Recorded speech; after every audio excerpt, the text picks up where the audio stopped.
ধারাবাহিকতা যে সবাই মিলে হাত ধরে একসঙ্গে উপরে উঠবো, এই চিন্তা ভাবনা করেই এই কোম্পানিটাকে করেছিলাম। এবং আমি চাইছি যে সবাই আমরা একসঙ্গে থাকি, কেউ যেন আমায় ছেড়ে না যায়।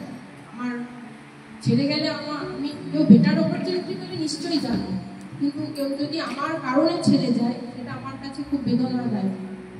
তো আমি সবাইকে এটা বলবো যে আমার পাশে থাকো, আমার হাত ধরো, আমি যেভাবে চলছি সবাই এক পথে আমরা এগিয়ে যাব।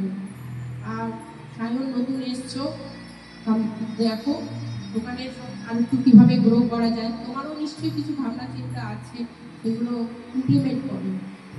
আর আরেকটা জিনিস আমি এখানে ডিক্লেয়ার করছি, আমি প্রত্যেক বছর আমাদের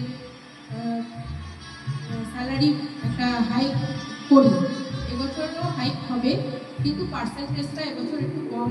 তার কারণ হলো আমি যেটা আমার মানে কোম্পানিতে দেখতে পাচ্ছি যে গ্রোথ লেভেল, একটা গ্রোথ চার্ট আমি বানাতে বলেছিলাম বিশ্বজিৎকে, এটা বানিয়ে দেখাবো যে কিভাবে গ্রোথটা হচ্ছে, আপ অ্যান্ড ডাউন হচ্ছে, সেটা দেখলে তোমরা বুঝতে পারবে যে গ্রোথ লেভেল কিন্তু খুব একটা হাই নেই। সেজন্য যারা আমাদের এখানে 1 বছরের বেশি কাজ করছে তাদের স্যালারি 5% হারে আমি বাড়াচ্ছি।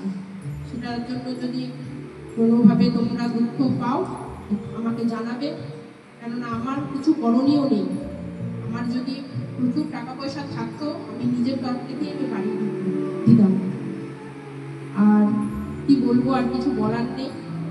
সবাই আমার পাশে থাকো, নিশ্চয়ই আমি আরো আগামী দিনে তোমাদের জন্য আরো কিছু ভাবনা চিন্তা করবো। আর এটাই আমার বক্তব্য। এবার কেটে আমাদের সেরেমনিটা শেষ করি। আরেকটা জিনিস, এখানে দুটো পোস্ট চেঞ্জ হচ্ছে। একটা হলো অ্যাসিস্ট্যান্ট ব্রাঞ্চ ম্যানেজার থেকে বিশ্বজিৎ ব্রাঞ্চ ম্যানেজার পোস্টে হলো, এটা সারপ্রাইজ। সঞ্জয় বলে ও অ্যাসিস্ট্যান্ট ব্রাঞ্চ ম্যানেজার হলো, আর প্রতিমা ভট্টাচার্য ভাইস প্রেসিডেন্ট আমাদের কোম্পানি।